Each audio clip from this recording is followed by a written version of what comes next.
이후에 여호와의 말씀이 환상 중에 아브라함에게 임하여 이르시되 아브라함아 두려워하지 말라. 나는 내 방패요 너의 지극히 큰 상급이니라.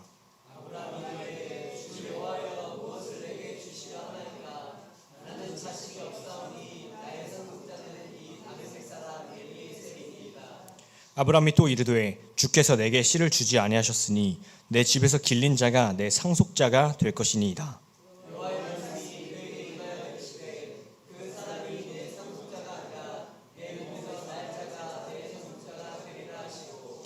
그를 이끌고 밖으로 나가 이르시되 하늘을 우러러 무별을 셀 수 있나 보라. 또 그에게 이르시되 내 자손이 이와 같으리라.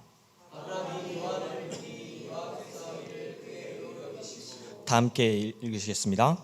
또 그에게 이르시되 나는 이 땅을 내게 주어 소유를 삼게 하려고 너를 갈대아인의 우르에서 이끌어낸 여호와니라. 아멘. 네, 오늘 말씀은 늘품교회에서 사역하고 계시는 권용대 목사님께서 말씀을 전해주시겠습니다. 목사님께서 말씀 전하실 때 큰 은혜 받으시기 바랍니다.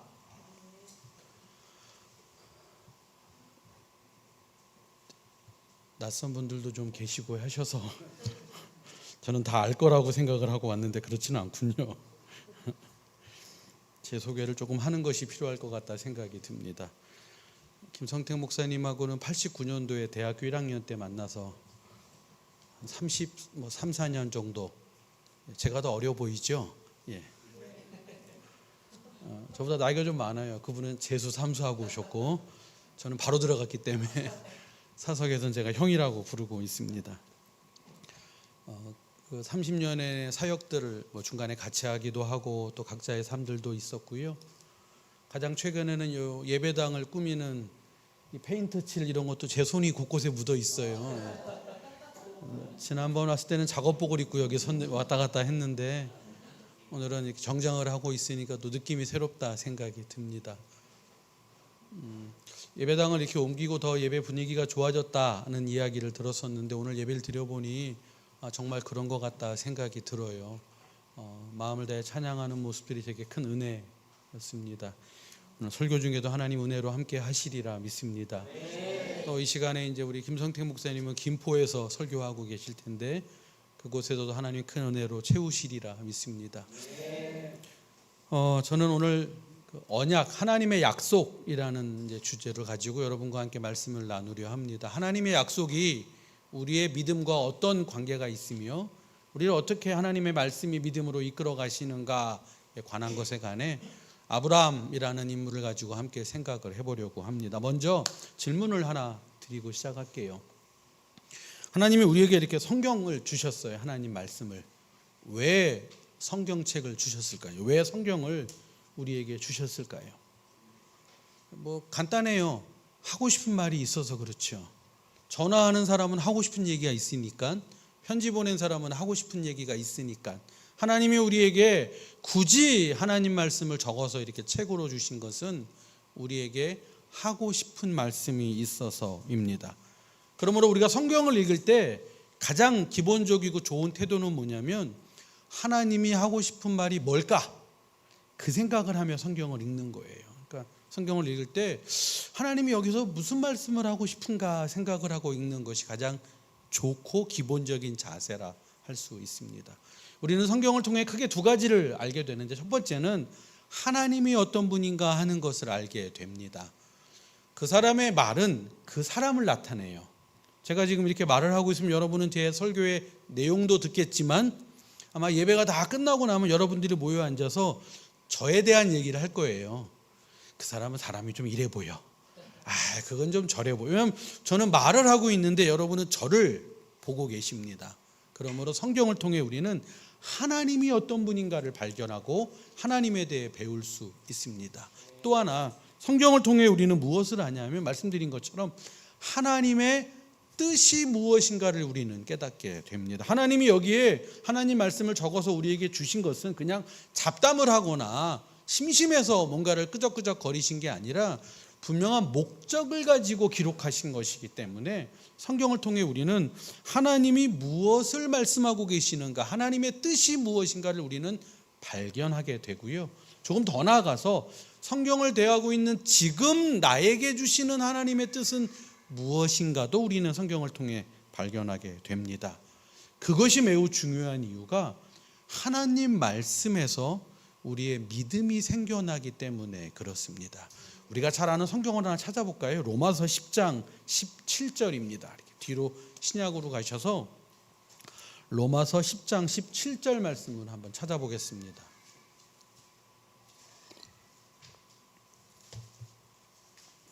정면에 제 얼굴이 나오니까 좀 당황스럽군요. 자꾸 어디를 봐야 되는지. 로마서 10장 17절 말씀.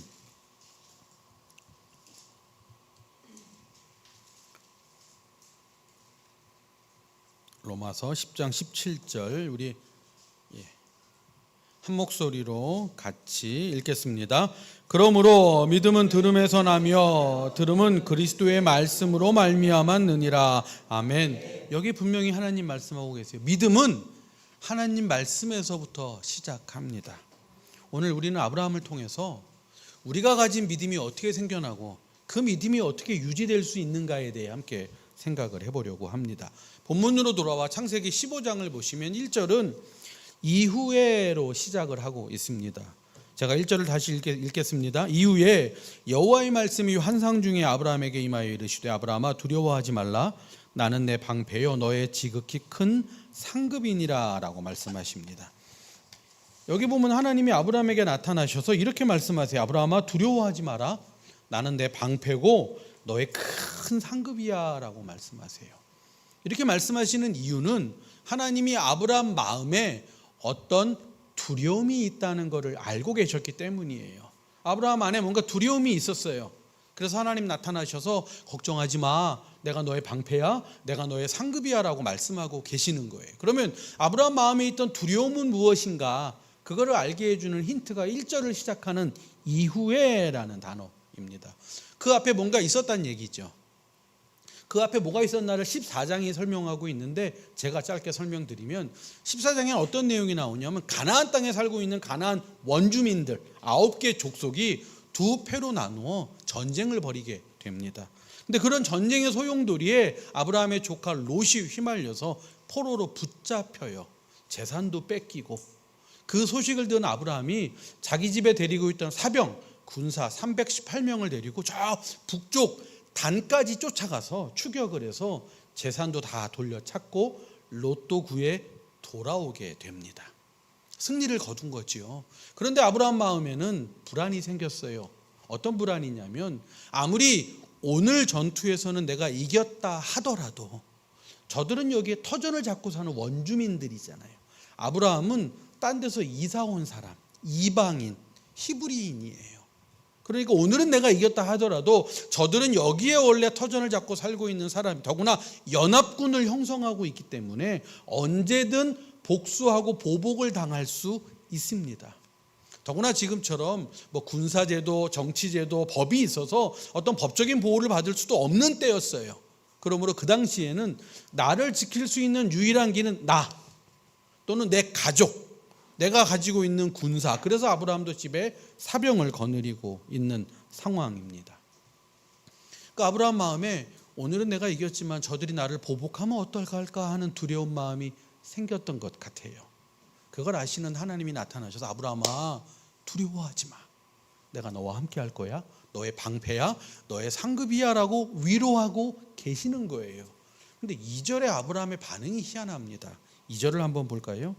2절에 보면 아브라함이 뭐라고 말하냐면 여호와여 무엇을 내게 주시려 하나이까 나는 자식이 없사오니 뜬금없는 자식 얘기가 나와요. 나의 상속자는 이 다메섹 사람 엘리에셀이니이다 라고 말해요.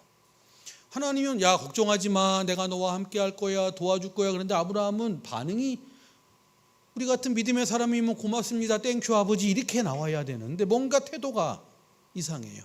이걸 요즘 말로 약간 바꿔보면 이렇게 되는 거예요. 도대체 뭘 주겠다는 거예요.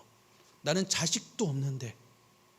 3절과 연결시켜 보면 하나님 내게 자식을 안 주시니 아들을 안 주시니 나는 어쩔 수 없어요. 이제 이 엘리에셀이나 그냥 내 상속자로 정하렵니다 라고 말하며 하나님 앞에 삐딱하게 투정하듯이 반항하듯이 말하고 있는 것입니다. 왜 이렇게 말하고 있을까? 요즘에는 확실히 아들보다 딸이 더 나은 것 같습니다. 혹시 아들만 있는 분? 불행한. 일전에 제주도를 간 적이 있어요. 목사들은 가면 이렇게 사람들을 주의 깊게 볼 수밖에 없는데 어떤 사람들이 왔나 이렇게 보니까 가족들이 오신 분들이 있어요. 엄마, 아빠, 아이들 뭐 이렇게. 또 한 그룹은 커플, 뭐 부부인지 애인인지 커플이 오신 분들, 또 친구들끼리 온 사람들도 있고, 눈에 띄었던 것은 딸이 엄마, 아버지나 엄마나 이렇게 모시고 온 그 여행객들을 볼 수 있어요. 보면 알잖아요. 아, 저건 딸이구나. 20, 30대 젊은 딸이 60대, 70대의 엄마, 아버지를 모시고 이렇게 여행하는 거를 심심치 않게 봤어요. 그런데 아들이 엄마, 아버지를 모시고 온 사람은 한 번도 못 봤어요. 제가 며칠간의 관광지를 다니면서 30대, 20대 아들이 엄마, 아버지를 모시고 여행하는 걸 저는 한 번도 못 봤어요. 그래서 그런 말 있잖아요. 아들 가진 부모는 뭐 기차나 버스 타고 차 타고, 딸 가진 부모 못 탄다고요? 비행기. 사실이었어요. 아들만 가지신 분 안타깝습니다. 딸이 분명히 훨씬 더 낫습니다. 하지만 우리가 아들이 정말 중요하다고 생각하던 그런 생각이 일반적이었던 게 불과 얼마 전이에요. 저희 형님이 결혼하고 아이를 낳았는데 요즘에 산부인과 살짝 알려주잖아요. 이게 벌써 한 20년 전 얘기예요. 딸이라고 한 거예요. 그러니까 어머니가 아유 뭐 딸 어때? 딸이면 다 좋지. 근데 낳았더니 아들이었던 거야. 그랬더니 그제서야 어머니가 뭐라 그러냐면 기도하는데 아들 같더라고 이러시는 거예요. 그러니까 어머니는 아들을 기대하셨던 거죠.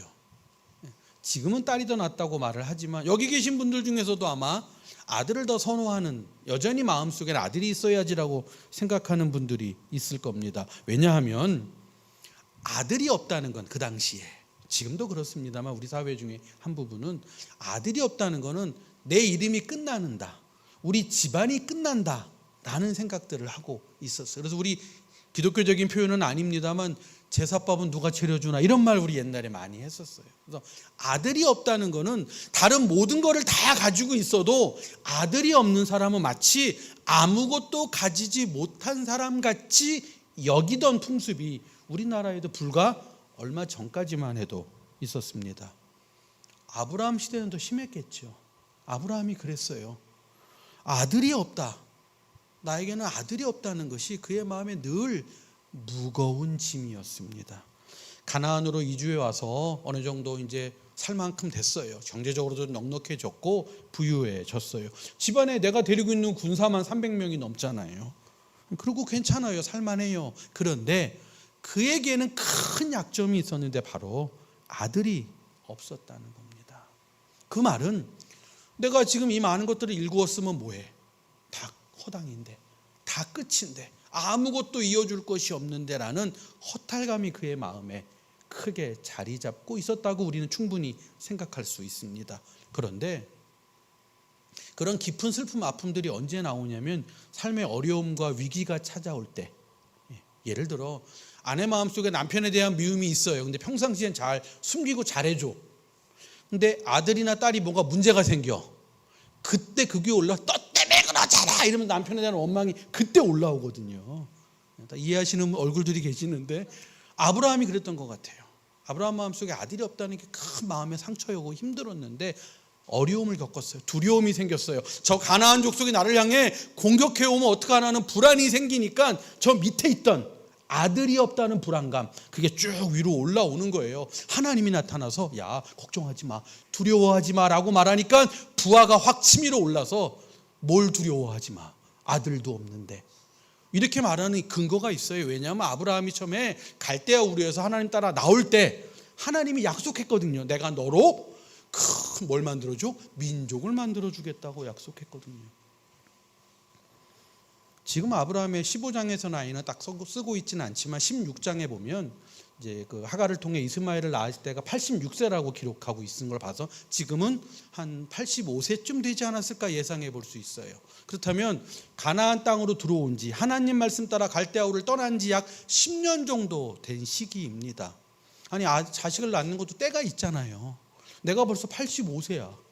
우리 와이프도 벌써 75세. 이제 뭐 시간이 얼마 없어요. 얼마나 조급하고 불안했을까요? 여러분은 혹시 신앙생활을 하면서 하나님을 원망해 보거나 하나님한테 왜 속된 말로 본전 생각 그런 거 나보신 적 혹시 있으신가요? 있으신가요? 언제 그러셨나요, 우리 집사님은? 언제 그런 생각이 드셨나요? 5, 6년 정도. 예. 아브라함 입장에서 생각해 볼게요. 나 잘 살고 있었어요, 갈대아에서. 근데 하나님 나타나갖고 나를 따라오면 큰 민족 만들어주겠다고 약속해놓고 그거 믿고 따라와 10년 되었어요. 물론 그중에 실수도 있고 어려움도 있었지만 나름 열심히 하나님을 섬겼어요. 열심히 주를 따라왔어요. 그러면 하나님도 약속한 거 뭐 내게 줘야 되잖아요. 내가 바라는 거 다른 거 아니야. 아들 달라는 거잖아요. 근데 하나님은 아들은커녕 뭔 위로해주고 뭔 방패가 되고 뭔 상급이 돼요. 아무리 하나님이지만 좀 이건 아니잖아. 저는 이런 아브라함의 마음에 깊이 공감이 됩니다. 저는 어릴 때 목사가 되겠다고 중학교 때 서원하고 뭐 대학원 이러고 목사가 되는 과정들을 거쳐왔는데 그 언젠가 하나님한테 내가 이게 당했구나 생각이 든 적이 있었어요. 나는 속았다. 30살 즈음에 나는 완전 속았다. 내 십몇 년의 인생은 속았다. 그런 생각이 든 적이 있었어요.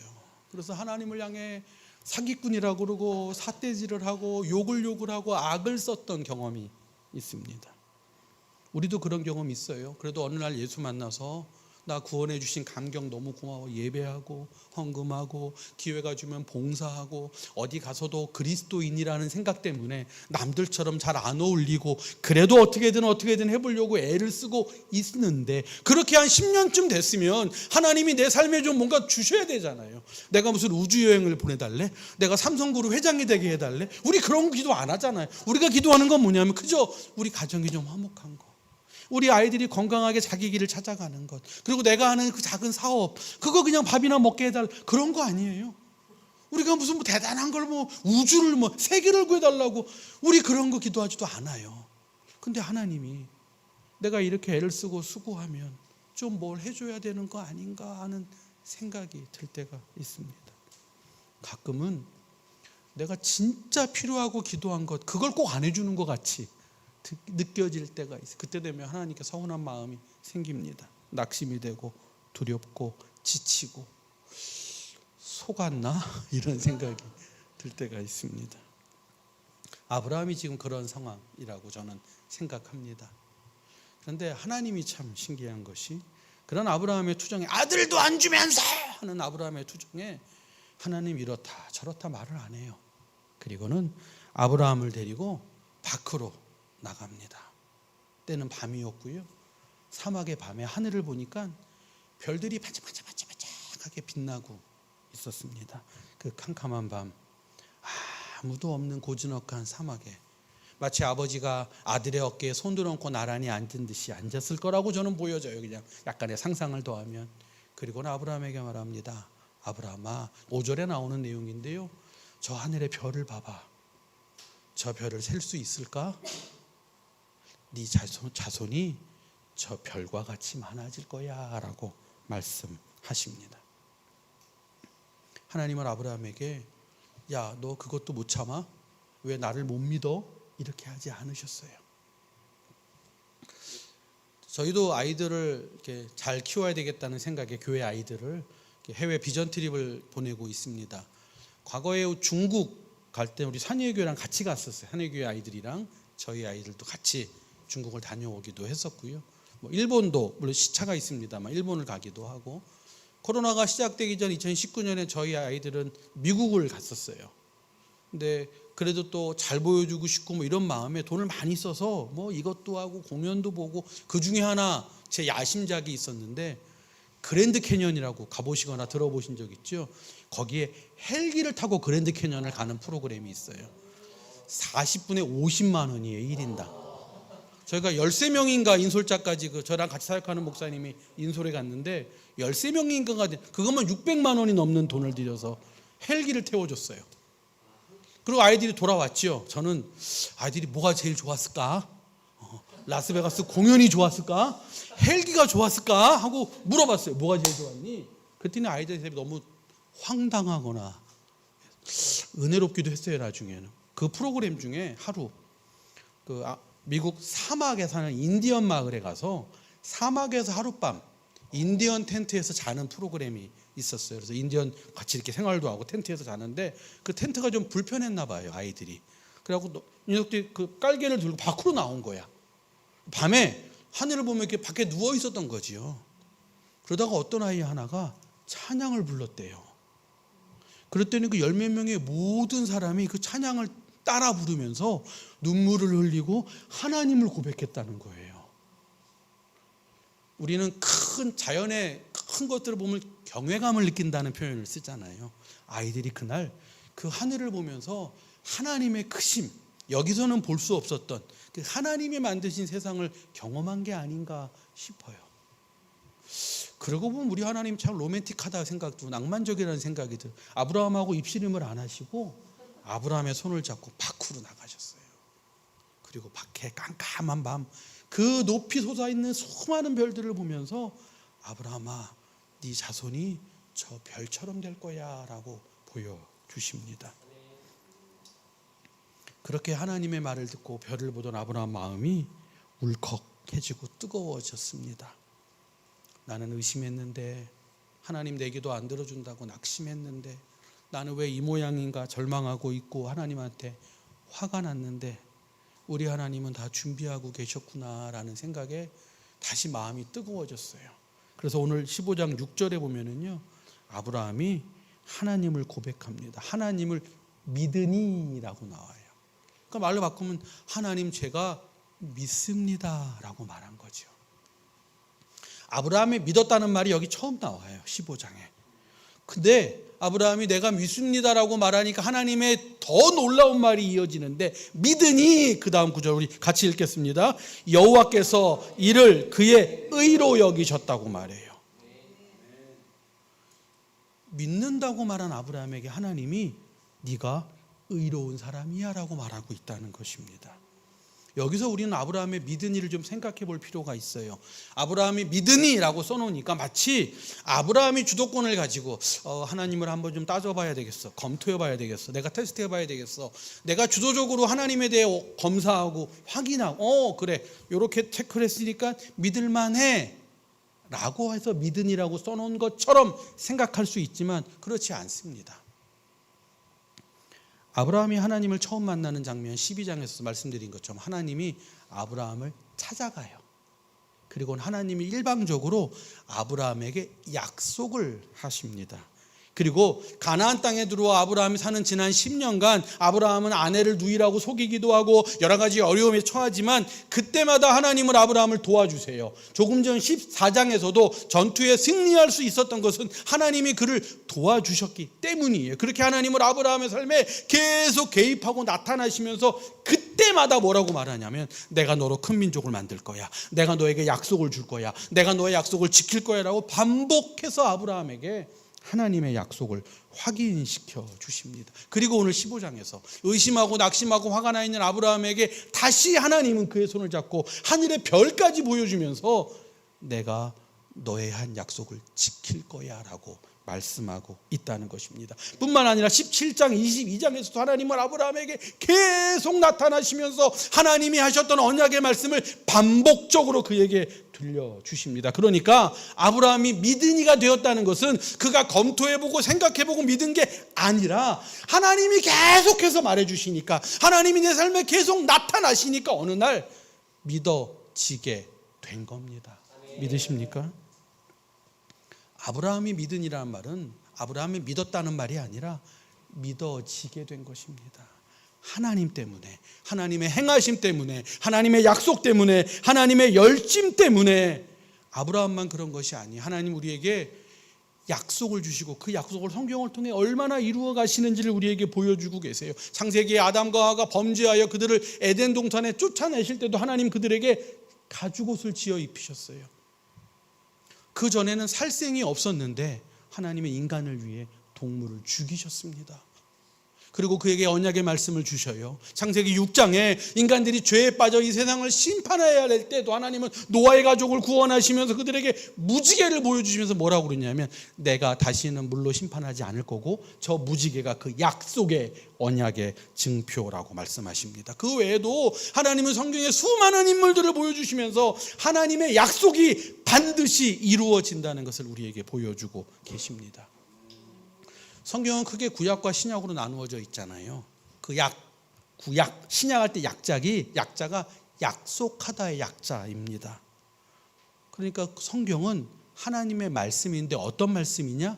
약속의 말씀입니다.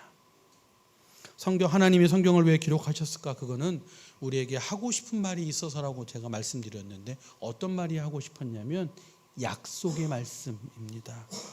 우리를 구원하셔서 하나님의 사람으로 만드시고 하나님 나라의 주인공으로 삼으시겠다는 하나님의 약속이 적혀 있는 것이 바로 성경입니다. 그런데 이 약속이 참 놀라운 것은 일반적인 약속은 약속의 당사자 두 사람 모두에게 어떤 일정한 책임이 주어지는 것이 약속이고 계약입니다. 그런데 하나님의 약속은 하나님에게만 책임이 있어요. 이 약속이 성취되는 것은 하나님이 보증하시고 하나님이 책임지시는 약속이라는 특징을 가지고 있습니다. 그 약속 때문에 하나님은 아브라함을 부르시고 아브라함을 찾아가시고 그에게 믿음이 생길 때까지 그와 함께 하시는 것입니다. 그러니까 다시 말씀드리지만 아브라함이 믿으니라는 말은 믿게 되었다라는 뜻입니다. 그래서 우리의 믿음은 하나님 말씀에서 나오는 것입니다. 그래서 믿음은 내 공로가 아니고 하나님의 은혜라고 우리는 고백할 수밖에 없습니다. 우리도 그렇게 믿음이 생겼어요. 내가 뭘 알고 내가 찾아보고 내가 검토해서 믿음이 생긴 게 아니라 어느 날 어떻게 하다가 믿음이 생긴 것입니다. 교회를 나오는 동안에도 우리의 믿음이 흔들리고 하는 사람 어려울 때 있어요. 근데 어떻게 우리의 믿음이 세워져 가냐면 어느 날 보니 하나님이 그랬구나, 하나님이 그러셨구나 하면서 우리의 믿음이 성장해 가는 것입니다. 더 놀라운 것은 그렇게 우리가 믿게 되었는데, 내가 믿은 게 아니에요. 믿게 되었는데 하나님이 우리에게 뭐라고 그러시냐면 네가 의롭다라고 말씀하신다는 거예요. 아브라함이 믿어졌는데 하나님이 그걸 그의 의로 여기셨어요. 내가 믿은 게 아니고 하나님이 다 믿게 만들어 놓으셨고 드디어 내가 믿어져서 하나님 나 믿어 나 이제 믿어 이렇게 말하니까 하나님이 그래 네가 위대한 사람이다, 네가 의로운 사람이다 라고 우리에게 말씀하신다는 것입니다. 그게 하나님 약속의 특징입니다. 우리는 신앙생활하며 흔들리고 내려가기도 하고 올라가기도 하고 이리저리 흔들려요. 그런데 하나님의 약속은 변함이 없어요. 그리고 오늘날 우리 입술로 하나님 내가 믿어요, 이제 믿어요라고 말하니 그 순간 하나님이 네가 잘난 거야, 네가 다 한 거야, 네가 의로운 사람이야 라고 우리에게 말씀하신다는 것입니다. 저는 오늘 설교를 부침개라고 정했어요. 김 목사님이 전화하셨더라고요. 부침개가 뭐야? 어떻게 이렇게 뭘 만든다면서 화면을 유튜브에 부침개를 한 장 올려놔야 돼? 이렇게 물으시더라고요. 부침개의 부자는 한문으로 뜰부, 침은 가라앉을 침. 그래서 우리 인생에는 부침이 있다 이러잖아요. 때로는 뜨기도 하고 가라앉기도 하고 잘 나가기도 하고 안 될 때도 있고 승리할 때도 있고 실패할 때도 있다가 부침이라는 뜻이라고 해요. 우리 삶엔 부침이 있어요. 우리 믿음에도 부침이 있어요. 그런데 하나님의 약속은 계속됩니다. 그래서 부침개라는 이름을 정했습니다. 우리를 향한 하나님의 언약이 창세부터 지금까지 변함없이 이어져오고 있습니다. 믿습니까? 바라기는 우리도 이제 계속 하나님을 따라가고 계속 주를 신뢰하는, 주만 바라보는 그런 믿음 가지기를 소원합니다. 하나님 나를 택하시고 여기까지 인도하신 것처럼 나도 이제 끌려가지 말고 하나님 손잡고 하나님과 동행하는, 나도 계속 가겠습니다 고백하는 우리가 되기를 주님의 이름으로 축복합니다. 기도하겠습니다. 하나님, 원망스러울 때도 왜 이 모양인가 싶을 때도 있었습니다. 그러나 하나님, 오늘도 우리를 찾아오시고 우리를 붙드시는 아버지의 사랑을 이 시간 믿음으로 고백하게 하시니 감사합니다. 변함없이 이루어지는 하나님의 언약의 말씀을 붙들고 우리도 계속 믿음을 이어가고 점점 더 하나님께 가까이 가는 귀한 산위의 교회 자녀들, 가족들 될 수 있도록 은혜 내려 주옵소서. 예수님의 이름으로 기도드립니다. 아멘.